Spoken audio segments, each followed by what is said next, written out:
Hey y'all! Today I'm sharing with you some reflections of this past year, including some major fails. So stick around and let's chat.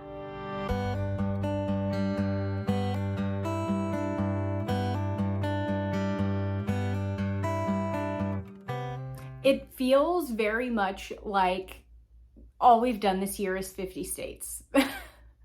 One, I think because it's just the most recent, and it was so long, and there was so much life that happened, like, real life things that happened while we were in the midst of that study, that I legitimately pulled out my planner and had to go back and remember what all it is that we have done this year. So yeah, I'm just going to chat with you a little bit today about our year and some reflections. And like I said at the beginning, a major fail that happened this year, because I think it is wise to spend some time reflecting on your year once you have completed it, so that you can make changes and adjustments for the upcoming year.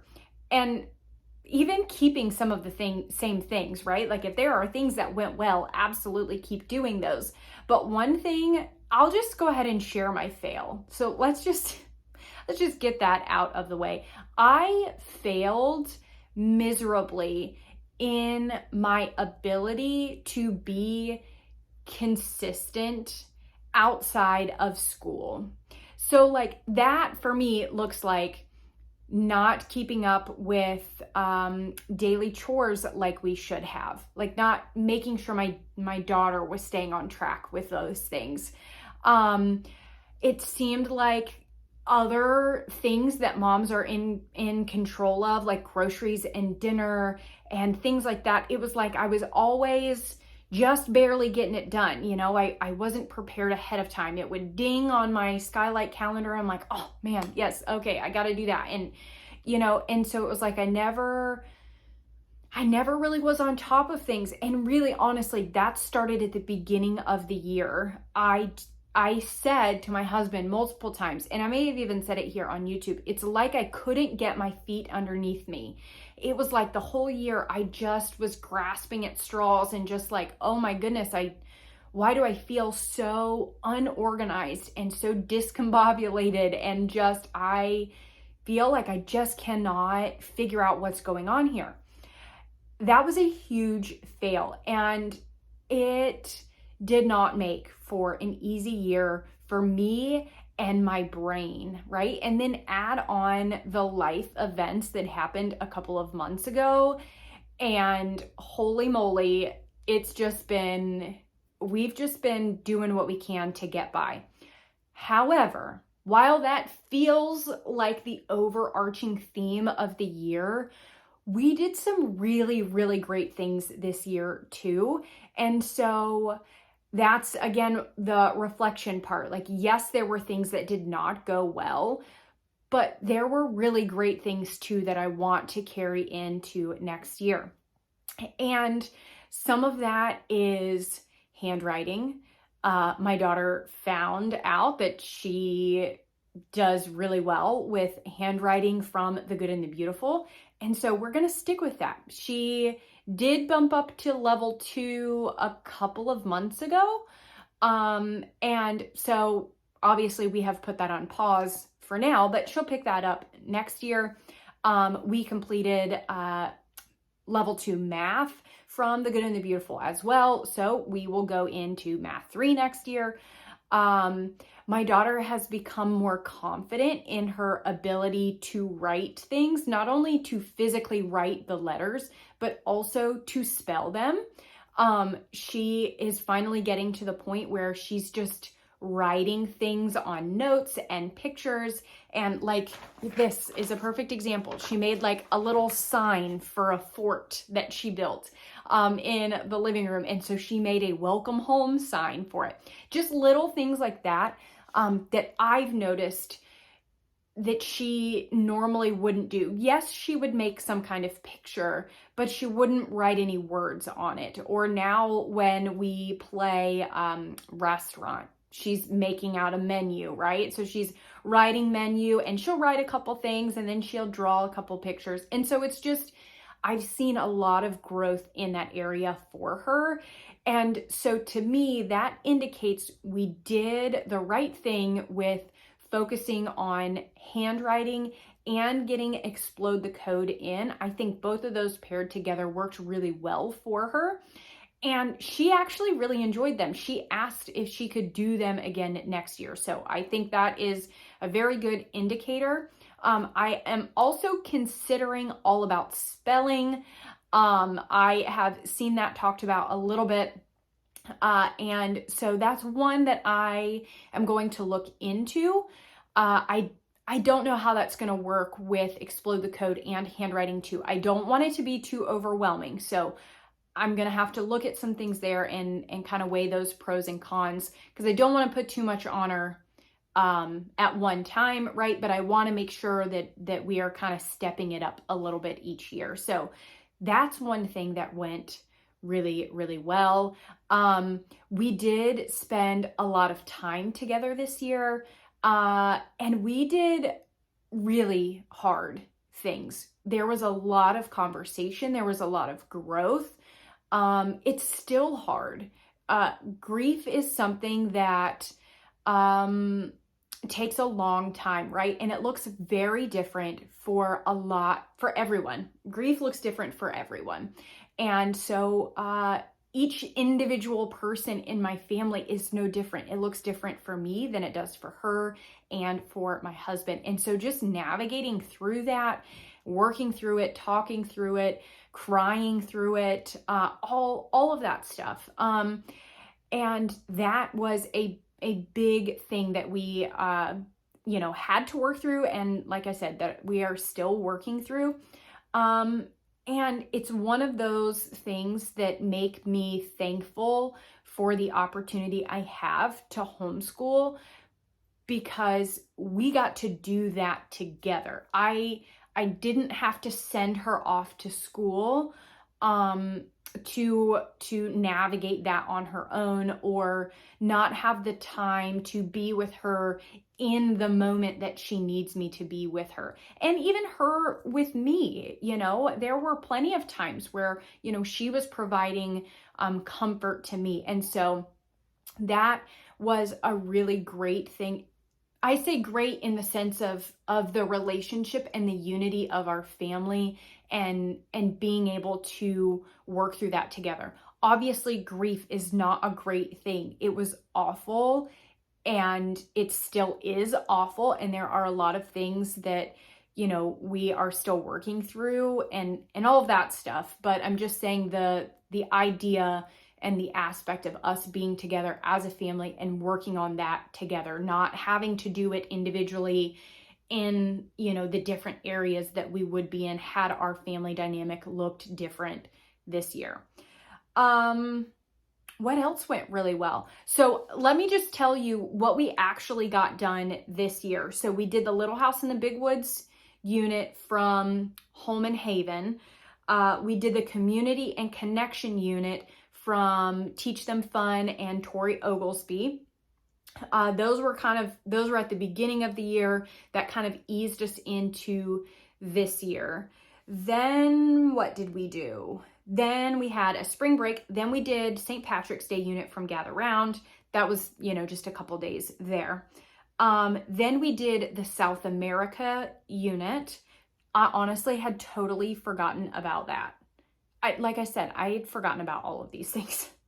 I felt like all we did was 50 states. And then was Inventions and Ideas. And then we had our couple of weeks for a summer break, and then it was 50 states, and now we're done. So we really did not get near as many units in this year as we did in previous years, mainly because 50 states took so long, and there was a large portion of that time that obviously we were not schooling. And so, yeah, it took up a little bit of time. But that is more than I originally thought that we had gotten completed. So good news there. We did get more in than just learning about 50 states. Those all worked well. I think it is time to move my daughter up to the early elementary level in Gather Round. So she has been doing the early reader, which has worked really well. I've just been a little bit hesitant to move her up to early elementary because there is a shift in writing expectations with the early elementary. And like I said, we weren't quite there yet. And so with the 50 states unit, there was a little bit more writing involved with that. And I did that purposefully. And so having gone through that unit, I think we are ready to bump up to the early elementary. And I think it will be a little bit of a challenge for her next year, but I think we're ready for that little bit of an extra challenge. That's another reason why I've got to kind of weigh the pros and cons with adding in the all about spelling, with the explode the code, the handwriting, bumping up a level. You know what I mean? I do want a little bit of a challenge there, right? We're going up to the next grade. But I don't want it to be so much that it's overwhelming. And then now we're back to, we don't want to do any of it. It's awful. It's terrible, because we have a good headway on it now. And I want to just kind of keep gradually going in that direction. Math is going to stay the same. We will still do that. What else? I have found that I can't keep up with read alouds. I don't think that's any surprise. I did a read aloud review, I guess maybe it was last week, could have been a couple of weeks ago. And I don't know. It's just not in me. I don't know. But I understand the value of reading aloud. So I get it. It's just the physical me sitting down and reading 3 chapters of a book. I just don't know. I don't know if I got that in me. So I am going to make it a point to plan more audio read alouds, like audiobook read alouds next year. We do have Audible now, which I was supposed to cancel that subscription and I just haven't. And then now I'm finding that I'm actually using it. So because we do have Hoopla and that's free through our library, but it does limit you to just what your library has access to or whatever. So not everything is available there, which is why I did the Audible, because we needed it for the Rush Revere. And then I set myself a reminder to cancel it. And then I was like, well, but we've been using it. So anyway, that's kind of what I'm planning next year for read alouds, is just do audiobook. An audiobook is better than nothing. And so instead of putting this overwhelming pressure on myself to sit down and read the books, like, just do an audiobook. We can do that while we're doing breakfast or whatever, like I said, something is better than nothing. So another thing that kind of ties in with my fail and this feeling of just, I am just overwhelmed and it seems like nothing is going right. I tried to, this year, I went into the year with the intention of, let's just have a very loose plan and kind of go with the flow, because I don't want to be tied down to, we have to do this at a certain time and all of that kind of stuff.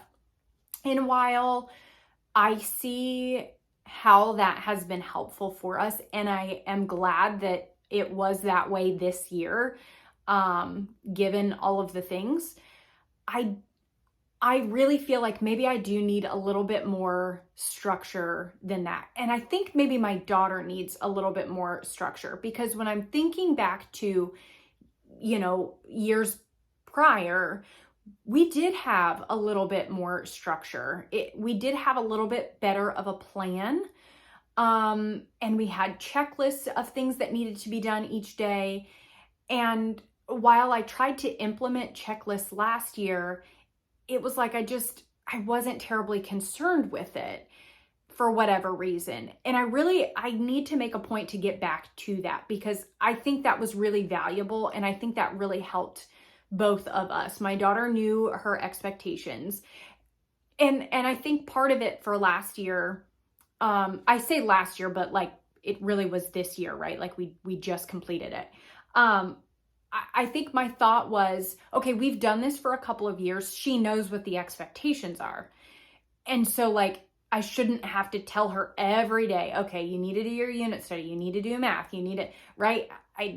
I was thinking I'm not really going to have to focus on that a lot this year. Maybe just a couple little reminders here and there, but like she knows what we need to get done. I don't think that's necessarily true. I think having the checklist and the daily reminder is absolutely helpful. And it takes the pressure off of me, and I'm not the bad guy for saying, no, but I really, you have got to do handwriting. I can just say, if it's on your checklist, it needs to be done, right? It's on the checklist. That's what has to be done today. And so I am going to be more intentional with that next year of let's have a set schedule, plan, not a schedule. I'm not going to times, y'all. I don't want to say I'll never do times, right? Because you never really know. That could be beneficial to us in the future. I do not want to be nailed down to, 1 p.m. to 2 p.m. is this time, or, is this subject or anything like that. But I do want to have an expectation for every day, for her and for myself. And I've got to do better at sticking with that because I didn't do that this year. Mainly because, again, I was grasping at straws. So it's like, yes, sure, you're done. Just go play because I have to do this over here. And that did not work out well. So we have to come up with a better game plan for next year. Overall, y'all, I'm glad it's done. I am so happy for the break and the time off. We all need it. I was very much hoping that our first week off was just going to be like like not really a whole lot going on. We could just hang out and relax and just enjoy. And as God would have it, that ain't at all what happened. It's been wild and crazy, right? It's 2-3 appointments for this a day, and then I have this over here, and then we have to go do this, and then we have this cookout, and then we got this over here. And it's just been nonstop, go, go, go. But the break is coming soon. I know it's coming, and so I am very much looking forward to it. And I am excited to start looking into next year and really doing better at planning it and really having a little bit more structure next year. So that's it for today's video. As always, thank you guys so much for watching, and I will talk to you soon.